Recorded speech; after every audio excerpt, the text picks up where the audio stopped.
Hey, welcome into the Stinkin Truth podcast. I am Mark Schlereth alongside my partner, Mike Evans. Thank you so much for downloading, for listening, for liking, for subscribing, for whatever it is you do. We appreciate you. Mike, how are you, buddy? I'm doing great, great. Just consulting my notes here. And, we got a lot to get to. And I guess, some of the big stories right away as the running backs turn, huh? Jonathan Taylor, excused from camp again, Colts camp again.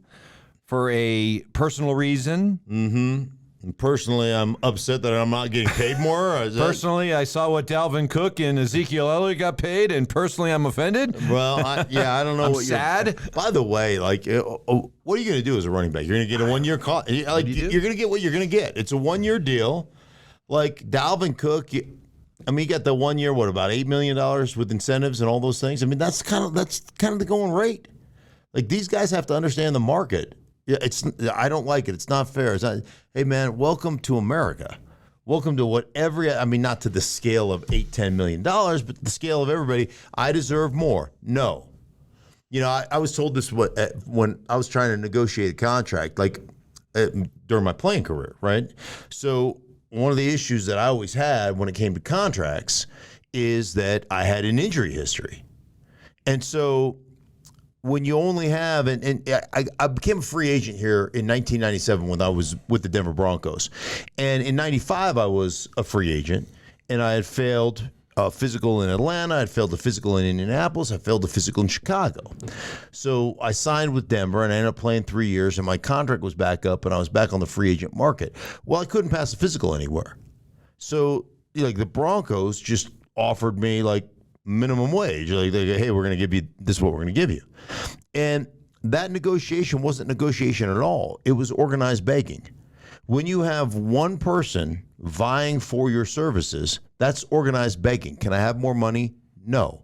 But please, I'd like more money. No. But really, I'd like more money. No. Now, when you have multiple organizations vying for your services, that's negotiation. The issue that running backs get into here, because the way the collective bargaining agreement is structured, you basically have organized begging. But we'd like more money because we'd like to be paid like the wide receivers. Yeah, no. But your your longevity isn't as much. Your injury history is worse. No, you don't get to. But what I don't get about this is the value of the running back, what they're being paid, what they're being forced to settle for versus their importance to the game. Yes. Like Jonathan Taylor. How important would a healthy Jonathan Taylor at the peak of his powers be for a rookie quarterback like Anthony Richardson? You look at Ezekiel Elliott and what he could perhaps bring to a Mac Jones. Even Dalvin Cook going to Aaron Rodgers with the Jets. I'm sure Aaron has said a lot of nice things about Aaron Jones over the years and what he has meant to him. So when you think about the value of these running backs, you won 2 Super Bowls here in Denver with Terrell Davis rushing for over 2,000 yards one season. It just seems like the value, the importance of these guys, why they're not getting the money that seems to go along with the value and the importance. Who gives, especially compared to other positions? Yeah, whoop-de-doo, Basil. Well, there is great value in what they do, no question. Love great running backs, but guess what's happened in this league? One, it's been diminished because this league has gone from 65% run football league to a 65% pass football league. Okay, so one, your opportunity to impact the game has been diminished to a degree. Okay, that's just the fact of the matter. That's the way it's gone. The running game has become less a focal point, and the passing game has become more a focal point. So that's number one. The other thing that's happened is there have been so many guys that have come in here and had instant success in the transition from the college game to the professional game, more so than any other position. If you understand how to run and you can see holes develop and open, you can walk right in from the college game and impact the NFL. And so that transition you're not worried about going, hey, man, I don't know if this guy will fit at the next level. Like offensive and defensive linemen, that's a tougher transition. Wide receivers, quarterbacks. It's a tougher transition. Running backs have had success, and then the injury history. Guys get hurt. Guys take a beating. That position is exceptionally tough to maintain over the long haul. And because you can, and then I guess lastly is that it's become a committee type of position. We're using different guys for different situations and different scenarios. So it's just the way the market has played out. Hey, man, Zeke Elliott in New England, I think that's big for Mac Jones because Zeke is a great blitz pickup guy. He still can run the football. He's a hard head. He'll get down and get dirty yards, all that stuff. He'll catch the ball in the backfield. Dalvin Cook is a home run hitter. All those things, I think they're important. But I think the value there has been diminished based on injury history, based on all the things we just talked about. So I get that, I get that they're upset. And like I said, and I've said in many, many podcasts since, I don't care. It is what it is. That's the way the league is operated, and you're just going to have to deal with the fact. Switch positions if you don't like it, or learn how to be more like Christian McCaffrey and be a not only a running back, but like one of the unique things about watching San Francisco play, go back to last year, is the versatility or the duality between Christian McCaffrey and Deebo Samuel. So they'll put Deebo in the backfield while Christian is in there, and they can run two-back with Deebo and with Christian and run two-back groupings. So what ends up happening, think about this, is when you practice during the week, okay, you're a defense, and you practice during the week, and Deebo's playing receiver, you got Ayuk playing receiver, right? And then you've got, then you got George Kittle at tight end, you got Christian McCaffrey at running back, and you got Juice at fullback. Now all of a sudden, Juice is out. You bring an extra receiver in, right? And now all of a sudden, you got a guy like Deebo Samuel coming into the backfield. Well, you've got a three wide receiver set by personnel groupings, but you know what you're running? You're running 21 personnel. You're running 21 personnel plays. Well, guess what you have? 21 being two backs, one tight end. Because now Deebo Samuel comes in and plays a running back position with Christian McCaffrey as a running back position, and you haven't repped any of those two-back plays out of three-wide nickel personnel.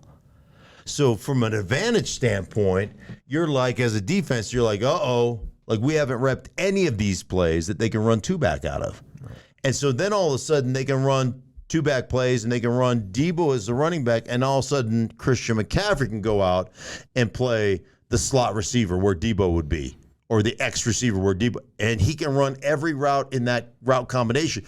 So it's just things that you haven't repped or you haven't prepared for, and it's what makes them so unique. So running backs, if you've got an issue, then you've got to become more of the versatile, I can run wide receiver plays, I can run slot plays, I can run running back plays, I can run fullback plays. So it's just the way the league is operating right now. So as we look at the trends, the evolution of the game, how about this? Anthony Richardson, C.J. Stroud, Bryce Young, all going to be week one starters for their team. Yeah. And you think about how that's changed. Gone are the days of, the rookie quarterback, he needs to sit for a year behind the veteran and learn, right? Just a year of seasoning, Patrick Mahomes. Then you got the idea of the bridge quarterback. Hey, this veteran's going to be here for 5 or 6 weeks until the rookie kind of is ready to go, and then we'll throw him in there. Are we at the point now where teams are just going to say, hey, here you go, rookie quarterback. You're the future. Toss you into the deep end. Sink or swim. Right. Well, I think that's what college football, the landscape of college football is providing for the National Football League, is these guys that have the versatility to run the quarterback position, but run it, with the run pass option plays and the read zone plays and the quarterback run plays. And so all of a sudden you've got that versatility to run multiple things out of that, and you take some of that drop back, some of that pocket presence where you don't have to have as much of that. You don't have to operate from the pocket as often. You don't have to win from the pocket as often. So we're gonna take that pocket that used to be the National Football League, that pocket presence and that win from the pocket aspect. We're gonna say, hey, we're gonna minimize that. right? That's going to be minimized, and we're going to let you do other things like you did in college, and we're going to risk the potential of putting you in harm's way because this is what you've come, this is how you've come into the National Football League, and we'll eventually try to transition to what's going on in Baltimore right now. Mm-hmm. We're trying to take Lamar, who's missed, 5 games a year the last 2 years? So he's missed 10 total games in the last 2 years with injury. We're going to try to transition you into more of a drop-back quarterback. And I guess the issue that I would have with that is I understand how the NFL works now and how the running quarterback and how all those things help an offense and give you, other things you have to prepare for as a defense. But ultimately, I still think you win from the pocket. And when you're running all that other stuff, how much does your pocket presence, how much does your ability to read defenses, how much is your ability to throw the ball on time and all those things, how much of those things are minimized? And how hard is it? It's the old dog, new tricks. Is you get 5 and 6 years in the league, all of a sudden saying, okay, now I'm going to be a drop back guy. I mean, all you have to do is point to the Denver Broncos and Russell Wilson last year. Okay, I want to become the next Drew Brees, and here's the place I'm going to do it with the Denver Broncos, and they're pretty solid, and they've got good receivers, and they've got this, that, and the other, and all the things you heard going in here, and now let's get this done. It was an abject disaster. So one of my most interested watches this year is how the Baltimore Ravens transition to Todd Monken is their offensive coordinator. I think that's how you say it. Monken is their offensive coordinator now.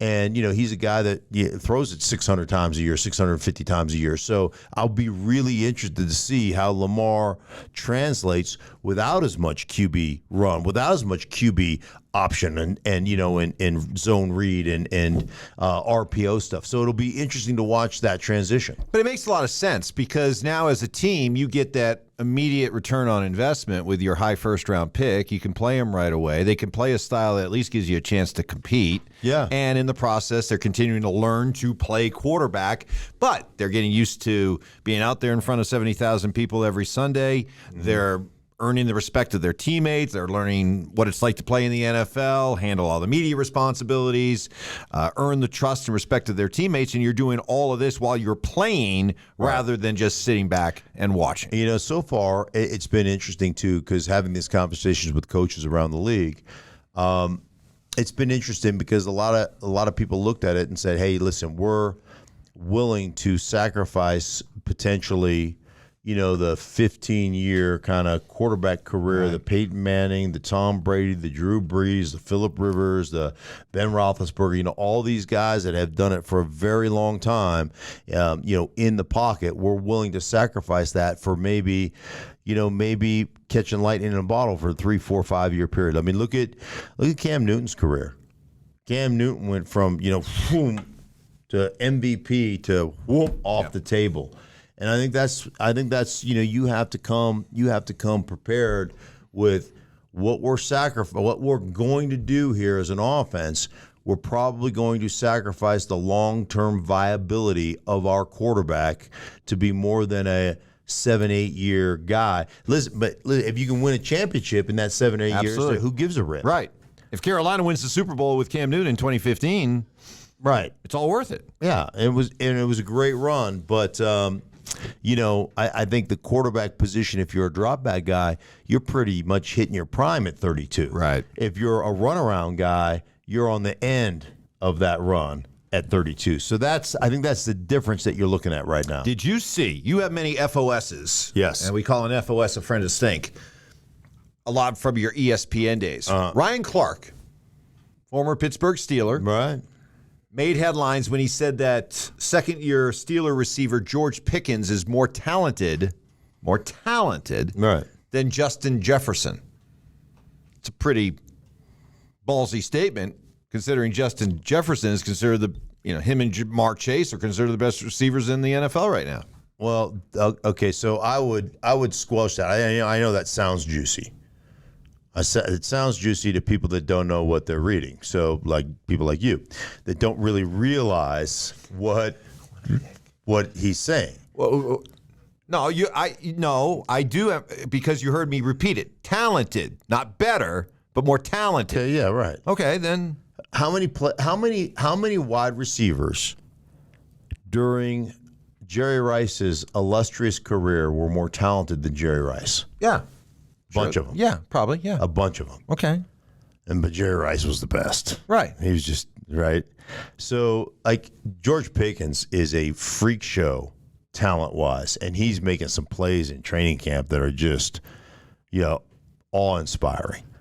But Justin Jefferson that dude is a witch. I mean, that dude is his ability to catch the ball. Like when I'm on the practice field watching him, going out to Minnesota, and I did 4 or 5 Minnesota games last year, and just watching that dude eats grass and gets on your toes. Like they always talk about. Okay, there's 2 things about great wide receivers, right? One is our great route running. One's the release, how you get off the ball, right? Got to have great releases.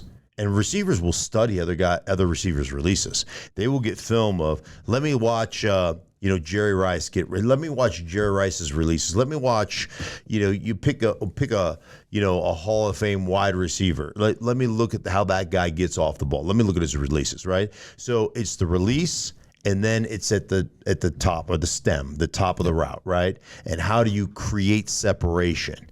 And one of the things they always talk to receivers about is you eat cushion, you eat that grass, you eat that space between you and that DB, and you get on his toes.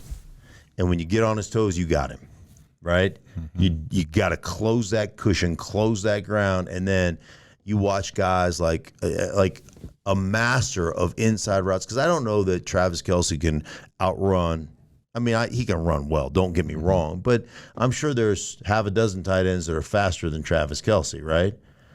But, dude, that guy's ability to lean into somebody, to get on that guy's toes, to create some leverage and some presence with his body, then he's out of it. It's remarkable to watch. And when I watch Justin Jefferson at practice, dude, like every release, man, he's on the DB. Like, it's almost shocking, right? He is great at that stuff. So I look at that and say, okay, yeah, I'm okay with somebody going, oh, he's more talented. Right. Because that doesn't mean anything to me. Yeah, because he didn't say better. No, he's a better receiver. That's the nuance. That's Right, but he's a more talented. Now, listen, if you develop that route running ability, and one of the things they did with Kevin O'Connell when he came in there to be the head coach, right, left the Rams and left Sean McVay's tutelage to become the head coach of the Minnesota Vikings, they were like, okay, here's our X routes, but we want this guy to be our primary all the time. And a lot of times, if you're the X or the weak side receiver, right, you're running like if you got a 3-man combination on the front side and the X is on the back side, so you're in trips, tight end, F, Z, X on this side. Run a go and just create spacing. Get that corner out of there. See if you can influence the safety so we can run this 3-man combo over there, right? So one of the things they do with Justin is like, we just don't want you to be the X. We want you to be that slot guy. Devontae Adams all the time. Watch Devontae Adams. He'll be all over the football field where they want him lined up, and then they'll motion him into the formation to get free releases and to give him an opportunity to work other positions. So there are, if you divvied it up for Justin, he'd probably be like 40% at X, 30% at F, and wait a minute. Is that 70%? Yeah. And 30% at Z. Right. Math is Get out of the way. Here comes steak. Sugar. Math, here I come. I'm going to take you on, math. Well, that whole percentage. I know. It's like a pie. Just think of the pie. Pie, I know. Slice up the pie. When I think of pie, then I think of rhubarb. I know. Then I'm going to lose you. I'm going up to Alaska. Yeah, I'll lose you completely. Yeah, so right, exactly. Probably the best way to end right there on that. Just that end note. on rhubarb end pie. on pie. I'm going up to Alaska. I'm going up next week. Yeah. We're going to take this next week off preseason, but we'll be back. But rhubarb pie is probably my favorite pie. I'm fascinated by Alaska. Oh, fascinated by Alaska. Yeah. Got to visit it. Got to see it. Got to, you could take me anytime you'd like. I'll be do a fishing trip or something like that. I'll pull up and, right off the bat, I'll see some muskuses. Muskuses, yes. Yeah, muskuses. There'll be muskuses in the backyard. Bears.